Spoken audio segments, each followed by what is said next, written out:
part d'assez loin. Au final, on est parti de, voilà, des gens qui ont théorisé le jeu, des gens qui se sont intéressés à ces questions-là. Christophe l'a dit en intro, qui ne viennent pas forcément de la pédagogie, mais de l'éthologie, de la psychologie, du monde de la psychologie, de la biologie. Donc, on a fait une revue de littérature assez large, aussi de l'ethnologie, de l'anthropologie. Et puis, on aimerait dire que le travail n'est pas terminé. Il y a encore des auteurs, on doit encore travailler, disons, on a plus de travail que de temps encore dans cette histoire-là. Puis, on vous invite aussi à compléter ce qu'on a commencé à faire, et puis très modestement, et puis surtout, on vise pas, enfin, c'est pas quelque chose de définitif, c'est chaque fois remis en question. Aujourd'hui, par vos interventions, on a été des fois un petit peu bousculé dans le bon sens, et du coup, c'était passionnant. Pourquoi on a fait ça? Pourquoi on s'est intéressé au jeu? Parce qu'il y a eu un regain d'intérêt par rapport au jeu ces dernières années. Hein. On a vu une réactualisation des questions du jeu débarquer avec la question des nouvelles technologies, l'arrivée de Serious Game, l'arrivée aussi des usines à jeux, c'est-à-dire des logiciels qui nous permettaient de créer des jeux, qui a été investi par les enseignants pour réaliser des jeux. La facilité d'utiliser des outils, de les détourner, des outils technologiques, de les détourner à des fins un peu ludiques. Et il y a un regain des jeux, pas seulement avec le numérique, hein, on l'a entendu aujourd'hui, mais la prégnance des escape games, donc enfin, là on parle de l'analogique, hein, comme l'évoquait Lionel aussi, du géocaching, enfin le jeu, comme ça, s'est réinvité sous d'autres formes que celles qu'on avait habituellement peut-être présentes à l'esprit d'emblée, comme les jeux de société, comme, etc., enfin, le Monopoly et d'autres choses comme ça. Puis, il y a des phénomènes de ludicisation qui a débarqué aussi de façon beaucoup plus ferme qu'à une époque. Hein. Il faut qu'aujourd'hui, quand vous conduisez, il faut que l'expérience soit ludique. Quand tu es devant ton micro-ondes, il faut que tu aies une expérience ludique avec ton micro-ondes. Enfin, tout doit être aussi un peu ludique, parfois jusqu'à la saturation. Donc, mais ce regain pour le jeu via la réactualisation par les nouvelles technologies, on fait débarquer chez nous à la HEFP, et puis Christophe l'a vécu aussi, des étudiants qui avaient envie de travailler soit dans leurs travaux de mémoire, soit dans leurs travaux de module sur la question du jeu. Et ça, c'était beaucoup plus présent ces quelques dernières années qu'au début, quand on a commencé notre activité avec Christophe. Donc, sur ce principe-là, en tout cas, ce qu'on s'est dit, et puis on a commencé à travailler avec des partenaires, avec Alexandre ou d'autres, on est parti au début, quoi. On s'est dit, bon, on n'est pas plus compétent que les autres sur cette question-là, il faut qu'on aille creuser, il faut qu'on aille lire, et puis on s'est dit, bah, faisons une littérature sur le jeu. Il y avait déjà des tentatives qui avaient existé, mais voilà, on voulait se coller à cette histoire pour ne pas dire n'importe quoi, pour orienter les étudiants au bon endroit, et puis pour s'interroger. Donc, cette ligne de métro, on l'a choisie enfin, on l'a réalisée pour 3 fins, si vous voulez, pour être assez bref, pour aider au choix d'un jeu, par exemple, dans les dispositifs pédagogiques. On avait des enseignants qui ne voulaient pas créer le jeu, qui ne voulaient pas faire créer le jeu, mais qui voulaient utiliser des jeux dans le cadre éducatif, et puis aussi de s'interroger sur si je choisis ce jeu, qu'est-ce que je vais travailler avec mes étudiants. Et puis aussi, certains enseignants, certains de nos étudiants souhaitaient créer eux-mêmes le jeu. Ben, voilà, les exemples qu'on a vus aujourd'hui en sont des bons exemples. Et puis, pour concevoir, on a aussi besoin de s'orienter, peut-être de lire avant de passer à l'action. Et puis, ce métro, on avait en tout cas cette intention-là, qu'il serve aussi à la conception et pas seulement à une utilisation. Et puis aussi, certains enseignants voulaient détourner des jeux existants, soit que des collègues avaient fait, soit des jeux qui existent et qu'ils souhaitaient détourner. Donc, on a commencé, alors bon, c'est sûr, il faut bien commencer à quelque part. Et puis, il fallait que notre revue de littérature, elle existe sous deux formes, hein. Vous allez la retrouver sous deux formes. Ben, une que vous allez retrouver dans la revue Iptyque, dont Christophe a largement parlé, sous forme écrite, c'est-à-dire de textes suivis qui met en lien des auteurs entre eux, et qui fait une revue de littérature, peut-être comme vous avez l'habitude d'en voir plein. Puis on s'est dit, il faudrait qu'elle soit plus visuelle. On nous demandait aussi que, ben ouais, que ce soit de façon très synthétique, que je pouvais plaquer mon jeu sur un truc un peu visuel et puis que je puisse relier mon jeu, qu'est-ce qui le permet de travailler. Donc, on est parti sur une ligne de métro. Alors, comme c'est tard, puis qu'on peut se permettre un peu d'humour, voilà comment a émergé globalement l'idée d'un métro. En Suisse, on a un artiste que, Christophe, tu l'aimes beaucoup, c'est Ursus Verli. C'est un gars qui range. Donc, quand Ursus Verli voit ça, il réalise ça. Okay. Donc, c'est quelqu'un qui classe. Donc, pour lui, la fameuse soupe aux lettres devient ceci.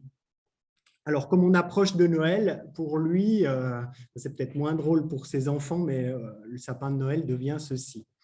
Et puis, bon, puisqu'on parle du jeu, on fait un petit écart chez les jeux des enfants, mais on a vu ceci chez lui, une image comme celle-ci, et puis du coup, comme il ne peut pas s'empêcher de ranger, il range. Et puis nous, on a fait exactement l'inverse, c'est-à-dire sur la base de littérature qui était des lignes séparées, on a commencé à vouloir réaliser ce fameux plan de métro. C'était une mise en lien, donc on ne range pas, on dérange. Et puis, on est parti d'un auteur qui s'appelle Karl Gross. Karl Gross, vous ne le connaissez pas forcément, mais c'est le mentor d'Édouard Claparède, un pédagogue que peut-être vous connaissez un peu plus. C'est quelqu'un qui vient de l'éthologie, qui d'abord s'intéresse au comportement animal et notamment à toutes les questions qui traitent du jeu chez les animaux. Donc, il a écrit un fameux bouquin qui s'appelle Le jeu des animaux. C'est un vieux truc, on ne peut même plus l'ouvrir avec Alexandre parce qu'il se démonte, il devient un peu rare, il n'est pas réédité.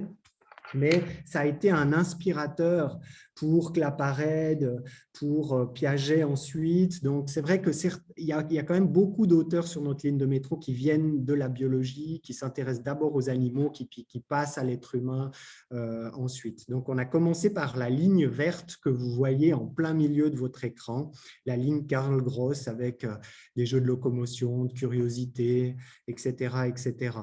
Et puis, on a continué nos lectures et puis on a commencé cette mise en lien. Donc, en parallèle de ça, il y a une revue de littérature très linéaire et textuelle, hein, comme on l'a dit. Et puis, il y a des chantiers qui sont encore en cours. On sait que Winnicott, on sait que Maria Montessori, on sait qu'il y a encore des pédagogues ou des gens qui viennent d'autres domaines qu'il s'agit encore pour nous d'investiguer. Mais à la limite, je pourrais vous renvoyer à vous aussi. Hein. Si vous avez envie, si vous connaissez un auteur, si vous avez envie de creuser, volontiers, nous, on colle après. Si les gens font le boulot à notre place, on serait ravis, quoi. Et puis, voilà comment on s'y est pris, hein, globalement. Puis les gens ont commencé à faire l'exercice. Alors, certains enseignants s'amusaient. Je ne sais pas si vous connaissez le jeu Pokémon Go qui permet, par exemple, d'aller visiter une ville maintenant. Vous allez dans des Pokéstops. Les Pokéstops, c'est des endroits physiques, réels, analogiques d'une ville qui présente une statue, qui présente, etc. Puis alors, des enseignants font l'exercice avec les élèves d'aller de Pokéstop en Pokéstop, etc. Voilà. Puis ils ont commencé à plaquer le jeu sur le métro pour voir, ben oui, il y a de la locomotion, il faut se déplacer, il y a des questions, je ne sais pas, peu importe, mais commencer à tirer des lignes entre le jeu et le plan de métro. Et puis, ça m'amène à des enfin, en tout cas à quelques questions, hein, parce que après je vais laisser un bout de parole à Alexandre qui va mettre en lien et puis discuter des différents jeux qui ont été. Mais j'aimerais, pour ma part, vous poser quelques questions dont j'attends pas forcément de réponse, mais c'est des interrogations qui me sont venues en vous entendant. Puis je me suis dit, ils se sont quand même bien marrés en créant ces différents jeux. Donc, je pense que vous vous êtes amusé en créant le jeu. Puis en même temps, je me dis, est-ce que les participants s'amusent? Est-ce que c'est véritablement ludique ou c'est ludique à travers les yeux de celui qui le crée, mais celui qui le subit, est-ce toujours pour lui ludique? Et quels sont les signes de cet amusement? Comment on peut voir qu'un jeu est véritablement ludique, qu'on prend du plaisir, que la motivation, c'est venu plusieurs fois, ou l'engagement est bien là? J'ai l'impression que parfois on s'amuse beaucoup en créant le jeu, on s'amuse beaucoup en jouant à notre propre jeu. Moi, j'ai aussi créé des jeux, j'ai aussi beaucoup de plaisir. Puis d'autres fois, je les fais jouer, puis c'est un peu comme l'humour. Moi, je me trouve super drôle, mais la réception, ce n'est pas toujours ça, quoi. Et c'est toujours, en tout cas, de se poser cette question-là. J'aime y jouer. Alors, c'est forcément ludique pour l'autre, pour celui qui est en face. Et je me disais, on conçoit souvent des jeux à la place de nos étudiants. Et à la limite, enfin moi, je suis rentré dans le domaine du jeu par un de mes professeurs qui était André Jourdan, puis qui nous a dit d'emblée, on ne va pas faire de grandes théories, vous allez créer un jeu. Donc, il a renvoyé la création du jeu à ses étudiants plutôt que de nous faire jouer à des jeux qui avaient été développés. Donc, je me dis que des fois, on déploie beaucoup d'énergie, mais on peut aussi déplacer la création du côté de l'étudiant. Il y a la notion de règle avec le jeu qui débarque assez vite. Et puis je m'interrogeais, je me dis, mais oh là là, t'es un gars qui déteste la règle. Enfin, chaque fois qu'il y a une règle, j'ai envie de la contourner. Je me disais, mais comment on introduit la question de la règle dans les jeux vidéo? Enfin, si on joue par exemple au Monopoly, je dois d'abord lire la règle avant de pouvoir y jouer. Dans le jeu vidéo, c'est un tout petit peu différent parce que la règle vient en jouant. C'est-à-dire que souvent, il y a des phases qui sont de l'ordre de l'explication, où il n'y a pas d'incidence sur le jeu, mais l'incidence, elle vient un tout petit peu plus tard. Et puis, est-ce que la règle peut englober une règle qui permet aux participants de créer eux-mêmes la règle? Je vous donne un tout petit exemple que j'ai vu dans un jeu que j'ai acheté qui s'appelle Cocorico. Alors, Alexandre est français, il adore mon humour, mais quand j'ai ouvert la boîte de ce jeu-là, il y avait 3 règles différentes et une 4e qui était créer votre propre règle. C'est-à-dire que le participant au jeu a des pièces, a des pions, des dés, là c'est des œufs, des poules. Enfin, il faut dans la règle principale, faut récolter le plus d'œufs possible. Et ça m'avait beaucoup intrigué. On cherche toujours à régler pour les autres, mais le fait de créer sa propre règle peut aussi nous engager dans une dynamique qui est très très intéressante, hein. Et puis moi, quand je joue avec mon gamin à Cocorico, lui, il invente la règle au fur et à mesure. Chaque fois qu'il perd, il invente une nouvelle règle pour choper de plus en plus de pions. Donc, je ne joue plus avec mon gamin à des jeux. Et puis, je trouve qu'il y a une question qu'il faut aborder, c'est la question de l'imprédictibilité de l'activité humaine. C'est-à-dire que si vous avez eu des intentions de jouer avec vos étudiants ou de faire jouer vos étudiants, il y a ce que vous aviez prévu de développer en termes de compétences, vous aviez un certain nombre d'objectifs, vous aviez toutes sortes de choses, et puis il y a ce qui se passe réellement.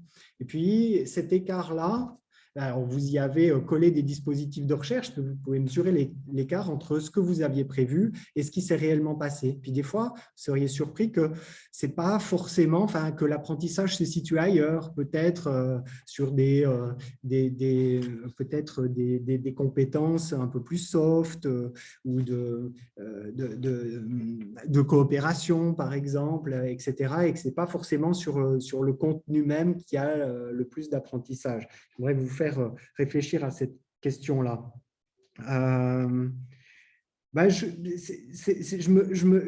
enfin, on sait, là j'implique mon collègue, mais interroger sur la question de la compétition et puis, ou de la coopération dans les jeux. J'ai pas pu faire de ligne Rousseau dans le métro mais j'ai relu l'Émile cet été, exactement. Je l'avais déjà lu dans le cadre des études.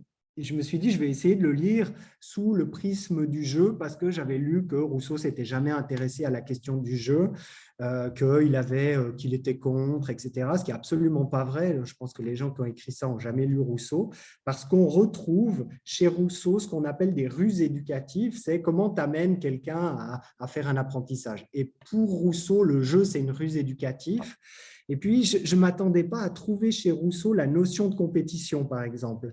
Donc, lui, il l'utilise et il légitime la compétition, notamment quand il veut faire apprendre à Émile, c'est dans l'Émile, hein, surtout qu'on retrouve les principaux éléments de Rousseau par rapport au système éducatif. Et il légitime la compétition. Alors, il la légitime, mais il pose les règles d'entrée dans le jeu, mais aussi dans la sortie du jeu, comme dans un jeu de rôle. Et c'est une question que j'aimerais vous poser, c'est que parfois, dans les jeux, il y a de la compétition, vous l'avez dit, puis c'est pas mal, c'est pas bien, mais comment on ressort? Comment on évite le fait que, comme dans un jeu de rôle, vous montez un jeu de rôle, puis la scène, elle est assez classique, c'est deux personnes qui s'engueulent sur un sujet, par exemple, mais à la fin, c'est comment on ressort de ce truc-là pour que les animosités ne restent pas, pour que celui qui a gagné, vous voyez, que ça ne crée pas une position de surplomb dans la classe, etc. Ça m'avait interrogé, par exemple, cette histoire-là. Est-ce qu'il faut supprimer, je me disais, mais est-ce qu'on est obligé de garder le côté compétition? Puis parfois, oui, parfois, non. Puis il y a aussi des jeux coopératifs qui existent et qui fonctionnent très bien. Et puis, les jeux, je trouve que c'est marrant parce que j'ai vu se déployer des fois des jeux chez des tout petits, parce que ma femme est enseignante, et puis j'ai vu se déployer des jeux, puis parfois les jeux sont sans obstacle, provoquent pas d'obstacles ou de défis, ils se déroulent sans accroc, hein. Et puis je me dis, est-ce que dans les systèmes éducatifs, le jeu doit forcément présenter une résistance, et si votre jeu est trop facile, qu'est-ce que vous mettez comme petit caillou dans le dispositif pour que vous puissiez garantir des obstacles, faire l'effort de passer une épreuve, véritablement apprendre quelque chose. Et puis, j'ai encore un élément, pour jouer, il faut prendre des décisions. Il faut faire des choix, il faut être un peu comme ça stratégique, hein. Et puis, parfois, c'est l'occasion aussi de prendre des décisions qu'on ne prendrait pas dans la réalité, c'est-à-dire de tenter des trucs. On parlait avec Alexandre de la simulation, par exemple, parce que vous utilisez aussi certains des objectifs de simulation. Et puis, jusqu'à quel point, justement, on permet aux gens de prendre des risques, de faire l'effort de ne pas réagir justement comme on le ferait dans la réalité pour justement voir l'effet. C'est-à-dire, je prends cette décision, habituellement je ne la prendrais pas, mais le jeu me permet, parce que c'est une fiction, parce que ce n'est pas réel, d'en obtenir les conséquences. Je trouvais intéressant. Après, qu'est-ce que je voulais dire d'autre? Rien, je crois. Hein? Tu ne m'as pas coupé, en tout cas. Encore. OK. Et puis, ouais, c'est marrant, hein, parce que j'ai trouvé la même phrase chez Froebel et puis chez Tolstoï. Le jeu est une affaire sérieuse. Je ne sais pas si on aurait toujours…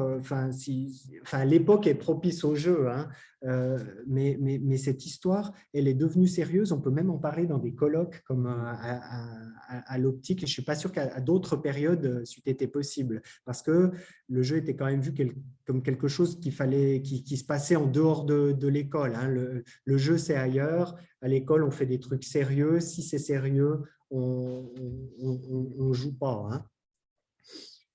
Et voilà, le jeu des enfants ne sont pas des jeux. Ici, on est chez Montaigne, mais comme à prendre comme des actions les plus sérieuses. Hein. OK. Alexandre?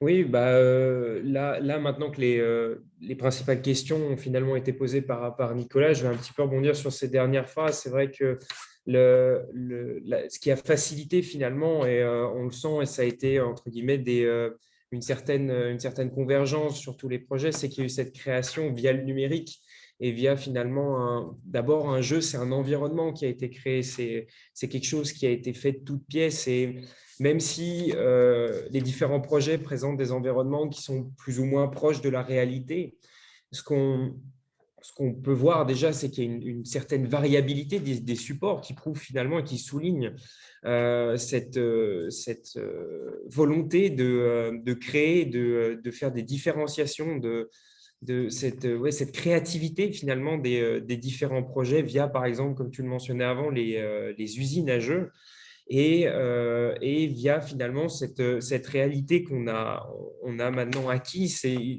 ce pouvoir de l'image, via ces environnements qui vont permettre justement de créer une activité dans un système qui est contrôlé, régulé par les éducateurs, les formateurs, etc. On reviendra un petit peu dessus, mais en tout cas, il y a une activité, il y a une certaine entropie qui va se faire dans le système avec une circulation qui va permettre le contrôle des apprentissages et potentiellement des progressions individualisées et en tout cas une certaine exploration de l'environnement avec, et ce qui a souvent été souligné, une expérimentation, une liberté qui est faite pour justement motiver et laisser une certaine autonomie aux apprenants. Et c'est finalement une certaine forme de proactivité des participants qui vont être opportunistes au sein d'un environnement qu'on leur offre et qui va permettre justement un certain développement de compétences. Alors non seulement des compétences un peu transverses via l'utilisation de nouveaux outils informatiques, via des logiciels peut-être parfois inconnus, hein. Vous avez mentionné un certain nombre de logiciels qui ont été utilisés.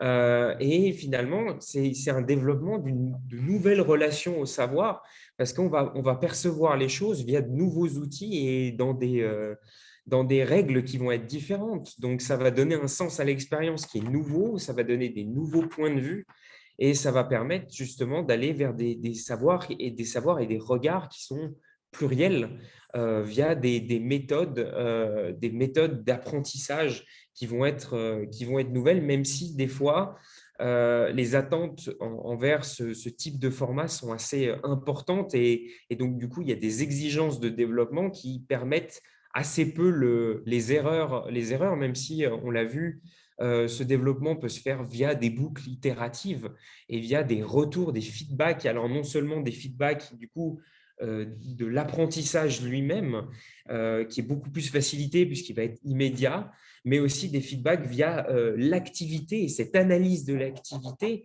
qui a été faite et en vue d'une amélioration et pour toujours être au plus près des attentes et des besoins des utilisateurs, des apprenants. Donc, il y a une certaine motivation et une prise de contact avec ce développement du support et en vue justement d'améliorer l'expérience d'apprentissage. Et c'est là où l'enseignant va être un modérateur parce qu'il va être centré vers les objectifs de l'apprenant et ça va lui permettre d'envisager des changements dans le cursus, l'architecture pédagogique et pourquoi pas l'évaluation après pour finalement s'éloigner de cette expérience d'évaluation parfois trop formative, parfois trop finalement cette épée de Damoclès qui peut être la note peut être un petit peu diluée dans un environnement nouveau ou en tout cas dans des aspects un petit peu innovants. Les nouvelles technologies, le fait de passer sur des jeux un peu plus ludiques, ça va peut-être aussi permettre des interactions qui sont parfois impossibles dans des versions un peu plus classiques de l'enseignement.